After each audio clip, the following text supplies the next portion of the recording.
Okay, well, we've got about half an hour to discuss or talk about the topics tonight. We've had two great presentations and papers and two other papers read to us. And I know that both of our presenters for the papers had a little bit more they wanted to say. They were kept to 15 minutes and 10 minutes themselves, and I know that they probably could have talked for 5 times as long as that. So I've asked them first if they'd like to add any particular points that they may have wanted to add quickly. So I'll give them a couple of minutes each to talk about some additional points that they may want to have got across to you that they mightn't have had time to. So first of all, Garth. I guess the point that I'd like to make in closing was closing off that theme that I was talking about the BEF grappling for a solution.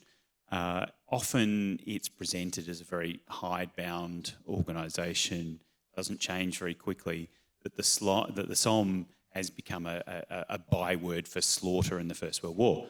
And admittedly, the first day on the SOM was awful. It achieved very little of its objectives. The subsequent campaign didn't achieve the gains perhaps that it would be hoped for. It definitely didn't achieve a breakthrough. But this is not to say that the organisation wasn't seeking to learn, that it wasn't innovating, because by the time that the offensive peters out towards the end of 1916, that there's been great changes in the way that the artillery is doing things. So even if we look at some things which happened on the 1st of July, and we may call them folly, they were rational decisions based on perhaps flawed assumptions, a flawed reading of the situation.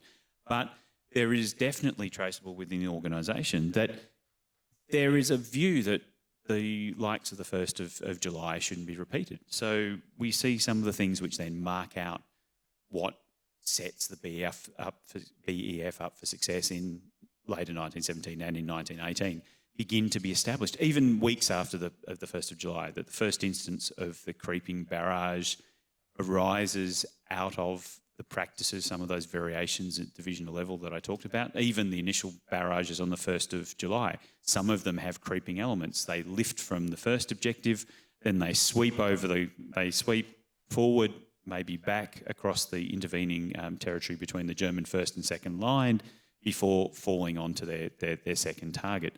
So very quickly, the lifting barrage was adapted into the creeping barrage and by September, October of 1916, it's standard practice within BF. You obviously can't adjust pre-programmed barrages very well at the time due to principally problems with battlefield communication.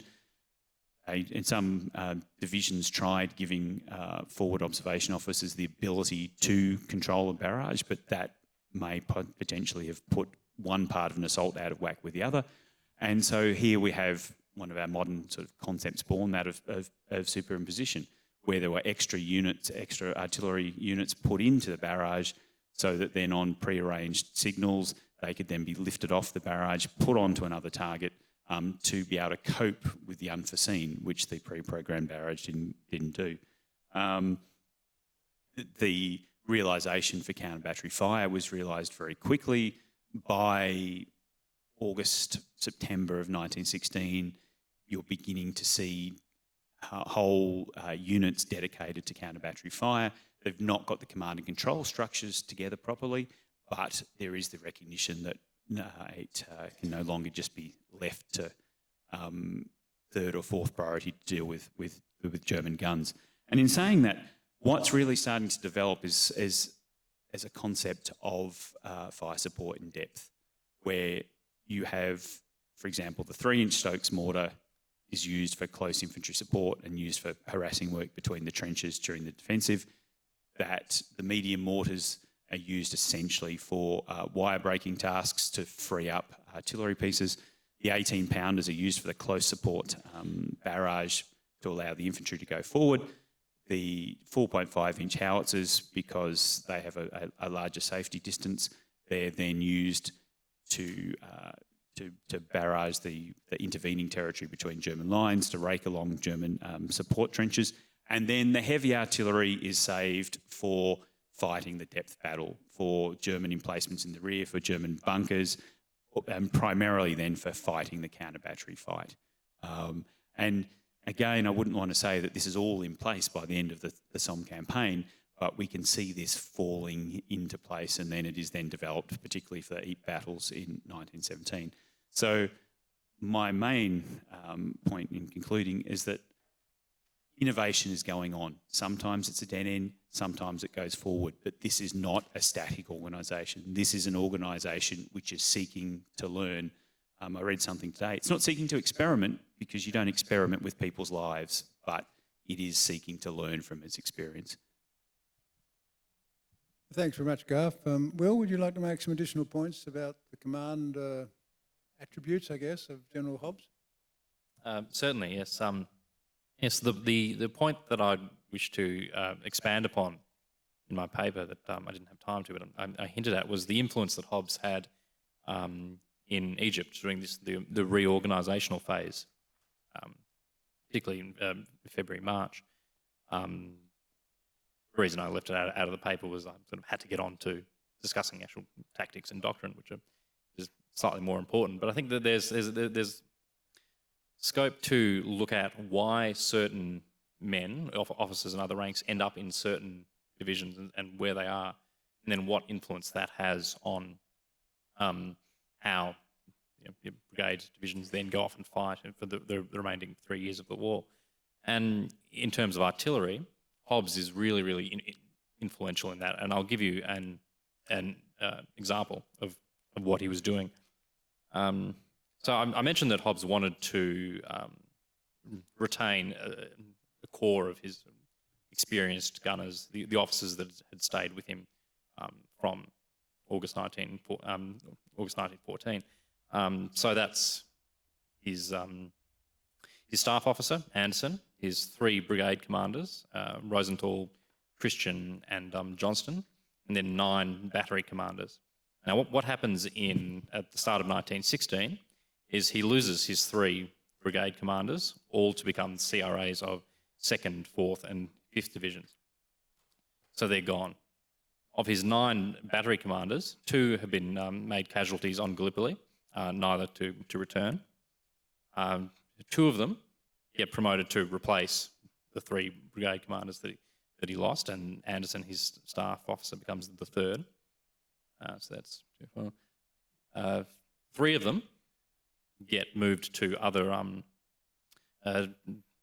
divisions to be brigade commanders there, which leaves, if my maths is correct, 2 battery commanders, and he desperately wants to keep both of them because he just wants people that he knows and that he trusts and that he knows are going to do a good job. Both of them he'd put up for decorations on Gallipoli. One had got the CMG, the other one had been put up for 2 MIDs. He didn't get either of them, unfortunately, for him. But so these 2 officers, Major Rabbett and Caddy, and what he does, he basically just doesn't recommend them for promotion because he says no, they're not good enough, basically. Or at least he's saying that other people are better. And so Caddy and Rabbett are a bit miffed by this because they think, well, hang on, we are actually quite good officers. And so they go and see Hobbs, and I wish I'd actually recorded the exact wording of what was said. But Hobbs, I can imagine the scene, sort of looked at them with a straight face and said, no, I'm promoting people based on the best interest of the AIF. And apparently Rabbett said something for which he needed to go back and apologise the next day. And suffice it to say, a big sort of mess was kicked up, and eventually these 2 officers did get promoted and moved on, much to the chagrin of Hobbs. But that sort of tells you the mentality that he really wants to keep this core of officers together. The second anecdote is, again, goes to his character. Because there weren't a sufficient number of brigade commanders, they had to find officers from anywhere, really. And one of the brigade commanders for 4th Division was the 1st Division, he was commanding the Divisional Ammunition Column, Lieutenant Colonel Oliver Tunbridge, if memory serves. And he was put in as commander of 12th Field Artillery Brigade, which was referenced in one of the earlier talks. And Rosenthal, who's his CRA, isn't really pleased with this, as Rosenthal makes the point. He's never actually commanded a battery, let alone a field artillery brigade. But he sort of puts up with it because, okay, the stocks are a bit short and we'll just take whoever we can. Now, as was mentioned, 12th Field Artillery Brigade gets turned into 1st Division's Howitzer Brigade, which means that Tunbridge is coming back to 1st Division. 10 days later, Tunbridge becomes the AAG in Cairo. And while there's no direct link, the imprint of Hobbs is all over this. And Rosenthal sees it too, because he says, so this guy was good enough when he was in 4th Division, but all of a sudden he's not good enough when he's in 1st Division. And that was just what he had to put up with. Hobbs had that influence, Rosenthal didn't. And that speaks to both his capacity, his influence, and also what's going on during this period. It's fascinating, and I wish I could expand upon it more, but I've probably taken up too much time just telling anecdotes. So. Thanks, Will. Thanks very much, Will. I open the floor up now. I open it up to the floor to ask questions or make any comments or raise any points with the presentations. We have a microphone down the front here if anyone would like to just put their hand up, and we'll see what we can... No, there's a couple over on the left and also up the back. You introduce yourself if you wish. Hi, I'm Dom Huntley, student at the ANU, and I'm speaking really slowly. On the topic of domestic shell production, I was wondering why it was such a fizzle. Apologies for that.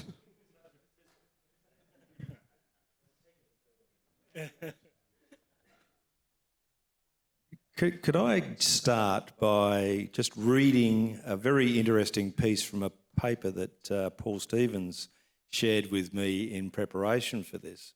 It wasn't only the British Empire and French sides who were having a problem here, the Germans also did. So there's a paper by Colonel retired Bruckmüller, who then quotes a fellow called Lustrau. And Lustrau was in a very important position, but summarising after the war, he says, before the war, the principal issues were ammunition stock holdings, i.e. availability, and manufacturing capability. During the war, these issues remained, but were joined by other concerns such as the inferior quality of our munitions and manufacturing defects. Only a few weeks after the outbreak of war, because of the lack of acceptance of the military requirements and of short-sightedness on behalf of the representatives of the people, we were reduced to meagre rates of ammunition expenditure. Facing the requirements to produce ammunition out of almost nothing, industry and the military technical authorities found themselves totally unprepared. Furthermore, the experts required to set the processes in motion were in many cases at the front and had to be immediately recalled. The rest of this paper really is worth reading because the parallels are just so profound. Having said that, I think on the British side, and bear in mind I'm not the expert, I'm just trying to convey what I've read from David Brooks' paper. There was, we use the word mobilisation at times. The United Kingdom just was not prepared for a war of what occurred against Germany. It was poorly prepared. A lot of its effort had gone into the Royal Navy, and therefore the army was a poorer cousin, I think is what I'm reading. Therefore the ability to expand rapidly was limited. And when you think about the technical expertise that's required, you just cannot grow these people overnight and start to spread them around a bunch of, you might open up new factories left, right and centre, but if you haven't got the people who know what they're doing and the material, particularly I pointed to the metallurgical problems and that, there were severe shortages, and that's why they started cobbling together other ideas. But that other one which David emphasised to me was this, the slow start was a lot to do with some inner self-confidence that the war was going to be over by Christmas. He plays that up quite significantly. Now, I don't know his evidence for that, but I think they're some of the factors that you would say. Yeah, I think no one wants to be prepared for the nature of a war they're entering into. To be that prepared, you'd be living a fairly dire state in your country. So it is what it was at the time when they entered. Does that help? Yes, I was being more specifically to Australia, though. You mentioned that we made some 15,000. Oh, yes, sorry. Expended. Why were we such a failure, even by that already low standard of the British Empire? Just as I think Tim Ford's saying there, Australia had such a small base, and I think again our dependency so much on what the United Kingdom was doing. So we expected to be supported significantly from the United Kingdom and hadn't seen a great need to develop our own industries in that respect, I think.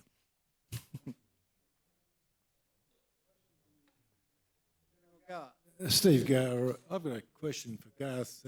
Firstly, Garth, that was a very good presentation. Thank you very much. I'm sure you would have gone on a lot longer. I took it most of the impetus for technical innovation within Royal Artillery came from within the Army in France. What part did the Royal School of Artillery at Woolwich play, if any?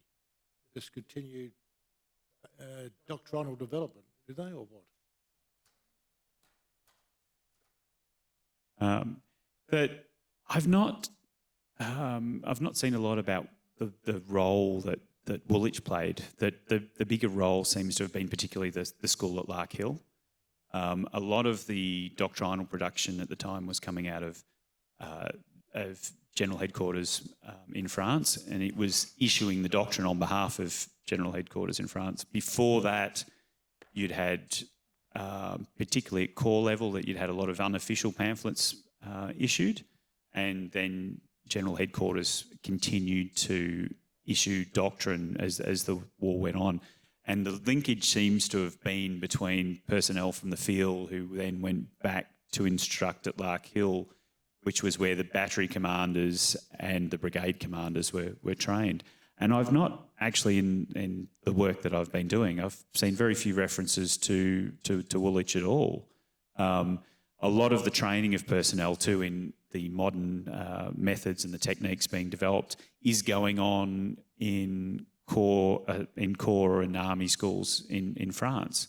That officers, in a lot of instances, are going across half-baked, and then they're completed with the modern in-theatre techniques when they get to France.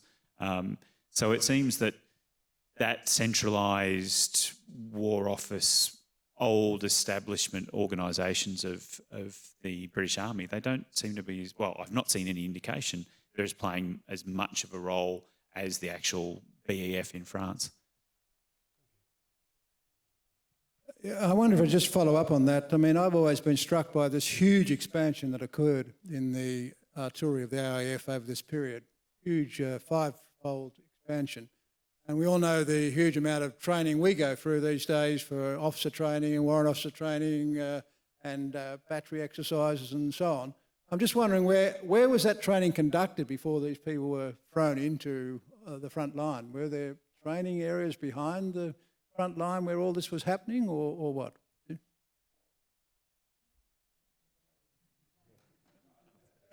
Some of this is going, obviously before the Australians go to France, it's going on in Egypt. The 3rd Division's artillery, for example, trains down on Salisbury Plain. It trains at Larkhill.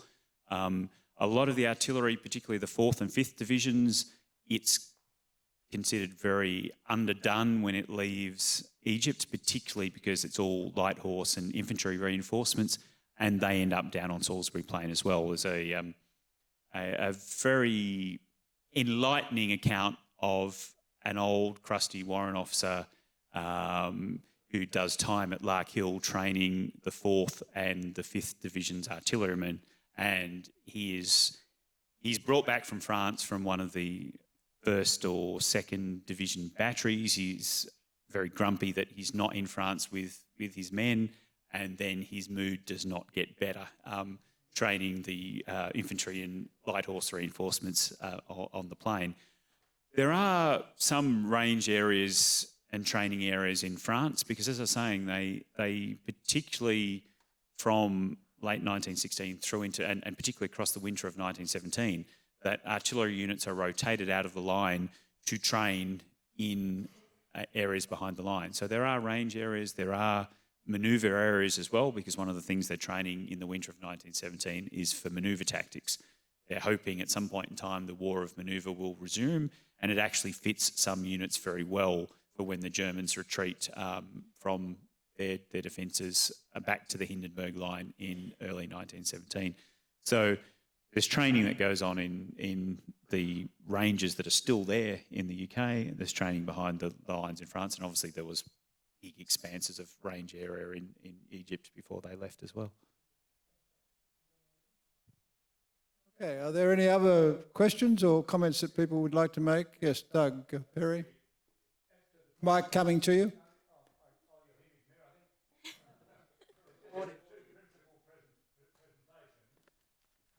Development of equipment and development of people, essentially. Was there any sign of political or civil interference with those programs? Because you were talking really from the military side down, the top of the military to the bottom. Was there any external influence in either of your presentations? In terms of personnel, from what I've read and from what I've observed, when the AIF was in Egypt, it was pretty much isolated and became a law unto itself. And that's when the key figures start to emerge, like Hobbes and his influence over artillery. And because of the difficulties of distance, the tyranny of distance, any influence that could be exerted from Melbourne was very, very limited, which isn't to say that, say, the 3rd Division might not have had a bit more of that sort of influence, but I'm not as familiar with 3rd Division as I am with what was going on over in Egypt at the time. So, short answer is it was very, very much self-contained. But I can't speak to the material. So, I think the one thing that, and it was mentioned in one of the presentations, the big act of political influence, which in a lot of ways saves the BF's bacon, is the shell crisis of 1915, where there's clear, you've got in some parts of the line, you've got guns rationed to 3 shells per day. When the crisis breaks on the front page of the Times, then I think it's Asquith who's the Prime Minister at that point in time, it is a big issue that a Ministry of Munitions, which hadn't existed, is formed. Lloyd George is appointed the Minister of Munitions. That in the first instance, civilian railway workshops are turned over to producing munitions until such time as state-funded munitions factories are built. So in terms of political influence and political interference in the shaping of the artillery arm in France, I think that's the critical point. Beyond there, it seems to be largely that the political interfaces between the politicians in Hague and the artillery is left to develop itself, essentially. There is ongoing liaison between them and the munitions industry, particularly in developing some of the equipment. But the politicians then are hands off and seem to be more managing, seeing that things come out of factories rather than putting their fingers in how the arm is shaped in France. Just to add to that, in David's paper, he points to in this shell scandal that one of the critical changes that had to occur was the need to wrest control from the bureaucrats, essentially, to solve this the shell crisis. Treasury had a commanding control, apparently, and there was another organisation that escapes my mind at the moment. But Lloyd George actually just blew that away, essentially, and industry was brought in its own right in a much larger extent. Okay, George Salmon's got one question. This might be the last one, I think, and we'll finish up after that. Not so much a question, but an observation. I thought the first question that was asked about the reluctance, inability, whatever you like, to develop new technology was a very good one. And I make the point that that slowness, and I'm talking about it as fact rather than criticising it, pervaded right through to the Second World War. Many of you will be aware that in about 1936-38, the Brits and the Americans got together with the war coming to just make a decision as to whether they would get seriously into developing solid-state technology, that with which we all have in our pockets today, or whether they would stick with vacuum tube technology.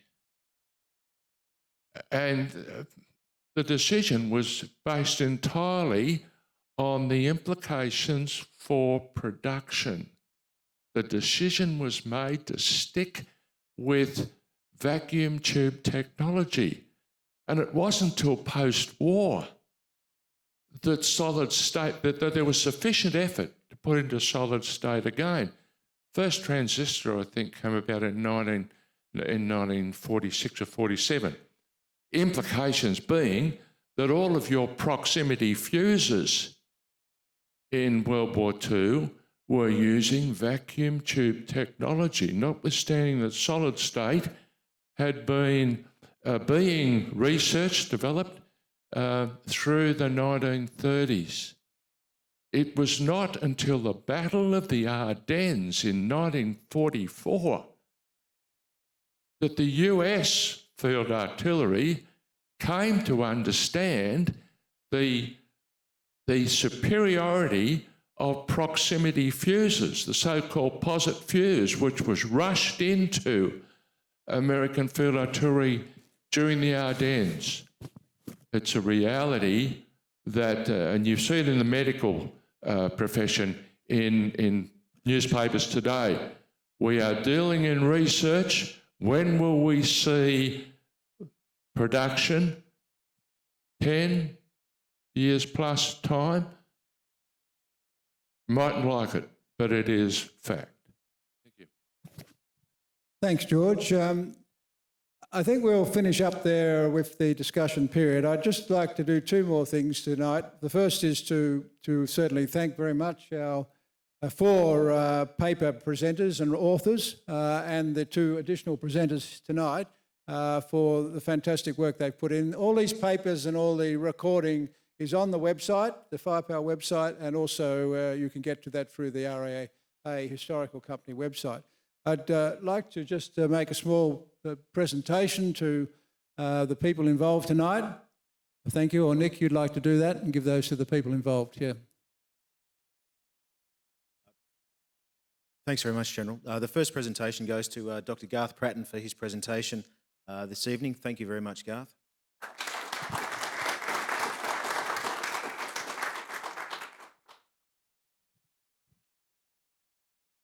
And the second one to Dr. Will Westerman for his presentation as well. So thank you again, Will. The other two books will be going back to their original authors as opposed to the false presenters that you heard tonight. Okay, thanks very much. I think we'll just clear the stage. I'd like just I said at the start that the head of regiment, Brigadier Craig Ferroni, maybe a general someday if you keep going there, Craig, would like to just say a few words, and so I'd like to introduce Craig. You want to stand down there or come up?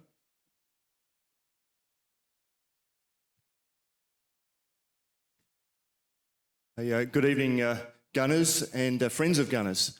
I apologise firstly for being late tonight. Unfortunately, I was stuck out at Headquarters Joint Operations Command, but I really couldn't let an opportunity like tonight go past without taking the opportunity to introduce myself as the new head of regiment. I'm 3 weeks into the job, 3 weeks into my day job, as well as this particular appointment, which is an extra regimental appointment. So I'm still drinking from a fire hose, as they say, as I get my head around a vast array of responsibilities. I do note in the audience tonight a large body of senior and eminent gunners, and that really pleases me because we do need engagement from across the community as we take the RAA forward. I've been away for the last 13 months, so I've missed the previous firepower presentations, but I had heard by reputation that that they'd been very, very good. And I must say tonight's seminar has met those expectations and only reinforced what had been previously passed to me. So to the presenters tonight, thank you very much for sharing your insights and your lessons for us. As the new Header Regiment, I think history is fundamentally important. As we take the RAA forward into the future and try and keep its relevance and its culture, I think we need to look to our past in order to draw inspiration and also lessons. And with that in mind, I think there's a couple of things that sort of popped out from the presentations tonight that kind of resonated with me. Firstly, I noted, I noted there was a comment about an infantry-dominated approach. Look, we've moved on from that a little bit, but there is always other vested interests out there that could potentially, try and capture some of what we do. And I think we as a community need to look back in history at what we've done and how we can continue to make that relevant for the future and recognise that we are just as important part of the joint and combined arms team as anyone else and fight for our relevance. I also note, in Hobbs we have an intellectual and visionary commander, and point out to the current crop of officers and NCOs that are in the room tonight, that investing in your professional development, investing in your understanding of your job, being visionary, thinking outside the box and challenging the status quo is fundamentally important. And so do that and we'll be in a pretty good place. The need for adaptation and innovation, the criticality of C2, all important lessons for today. There was mention of the deep fight. It's a place I've just come from. We did a lot of what we'd called the deep fight, and we were doing a lot of relearning, even with the Americans who are supposedly the experts in this. And so we need to prepare and understand how we can contribute to the deep fight. And I note with the latest white paper, the advent of HIMARS really brings gunners back into the relevance of the deep fight. And I think, John Cox talked about the weapon of artillery, and I think we forget about that from time to time. We've certainly forgotten about it sometimes in the past, but as we go and look for new guns and target acquisition systems and we get infatuated with C2 through digitisation, we can't forget the fact that we need something to put in the tube and throw at the enemy. And I just note from where I've come from, we've dropped about 40,000 air-delivered munitions, all of them precision, so you don't need to drop 142 million, but I do note that dropping just that quantity of ammunition has stressed international supply chains and our ability to mobilise. So, and the last point I'd make from tonight is I think about the 100 series batteries, and it goes back to my point about history. Those 100 series batteries, while there is no direct linkage or lineage to the 100 series batteries of today, I don't care. I think it is something we should be leveraging as the current crop of gunners and being proud, if you're in 103 battery, being proud of the original 103rd battery and drawing inspiration from that rich history that we have since 1916. So really, we have a rich history, we should draw upon it, and we should use it to inform our future, not simply to admire it for what it was. In the theme of history, I'm pleased to say that the Royal Artillery, from which we draw much of our history and much of our customs and traditions, is celebrating its 300th anniversary this year. And in about 2.5 weeks, I'll be heading to the UK to Larkhill as Header Regiment to represent you at the Ubiquay 300 commemorations, something that I'm deeply privileged and honoured to be able to do. So lastly, I'd just like to ask you to continue to support the gunners. I think the Royal Regiment of Australian Artillery is something worth investing in. Yeah, it is not an institution, it is a living, breathing entity that has a deep and proud history. I'm the new Header Regiment. It's an extra regimental appointment, but I want to be deeply engaged in what we do. It's going to challenge me, so I need your continued help as a community to help us all take us forward into the future and continue our relevance. Thank you.